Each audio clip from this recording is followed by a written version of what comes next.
आओ झुककर सलाम करें उन्हें, जिनके हिस्से में ये मुकाम आता है।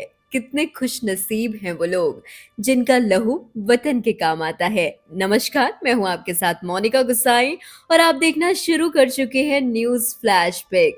3 मई 1999 को पाकिस्तान ने करगिल की पहाड़ियों पर 5,000 से ज्यादा सैनिकों के साथ घुसपैठ कर कब्जा जमा लिया, जिसके बाद 5 मई को भारतीय सेना गश्त पर निकली तो पाकिस्तानी सेना ने 5 जवानों को बंधक बना लिया और यातनाएं देकर उन्हें मार गिराया, जिसके बाद भारतीय सेना ने पाकिस्तानी घुसपैठियों को कारगिल से खदेड़ने के लिए ऑपरेशन विजय चलाया। इस युद्ध को 2 लाख से ज्यादा भारतीय सेना ने हिस्सा लिया था। ये युद्ध लगभग 60 दिनों तक चला और 26 जुलाई 1999 को आधिकारिक रूप से करगिल युद्ध समापन हो गया। तभी से 26 जुलाई को करगिल विजय दिवस के रूप में मनाया जाता है। तो चलिए जानते हैं करगिल के उन हीरोज की कहानी, जिसके कारण हमें मिल पाए करगिल विजय। या तो मैं बर्फीली चोटी पर तिरंगा लहरा कर आऊंगा, या फिर उसी तिरंगे में लिपटा हुआ आऊंगा, लेकिन आऊंगा जरूर। ये शब्द है कैप्टन विक्रम बत्रा के, जिनकी वीरता की कहानी आज भी अगर कोई सुन ले तो उनका सीना फक्र से चौड़ा हो जाए।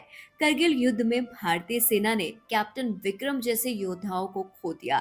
देश की रक्षा की खातिर कैप्टन विक्रम बत्रा शहीद हो गए, लेकिन वो इतिहास के पन्नों में हमेशा के लिए कैद हो गए। कैप्टन विक्रम बत्रा ने 4,875 सैनिकों को लेट किया और 4 दुश्मनों को मार गिराया। उन्होंने घायल होने के बाद भी दुश्मनों पर ग्रेनेड फेंका। ये जंग भारतीय सेना जीत गई, लेकिन कैप्टन विक्रम बत्रा शहीद हो गए। आज भी लोगों के दिलों में वो जिंदा है। लोग उन्हें शेरशाह के नाम से जानते हैं। तो वहीं 17 गोलियां खाकर भी भारत माँ की रक्षा करने वाले भारतीय सेना के जवान योगेंद्र यादव इस वीरता के लिए परमवीर चक्र से उन्हें सम्मानित किया गया था। उन्होंने महज 19 साल की उम्र में दुश्मनों को चारों खाने चित कर दिया।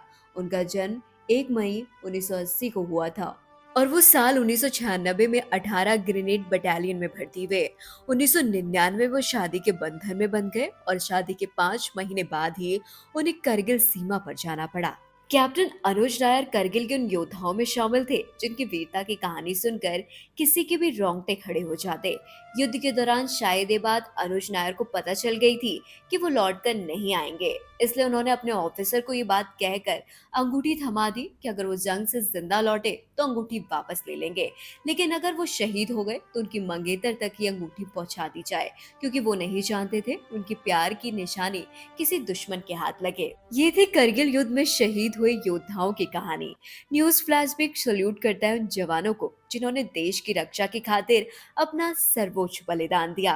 इस तरह की तमाम जानकारियों के लिए हमारे चैनल को सब्सक्राइब करें और देखते रहिए न्यूज़ फ्लैशबैक।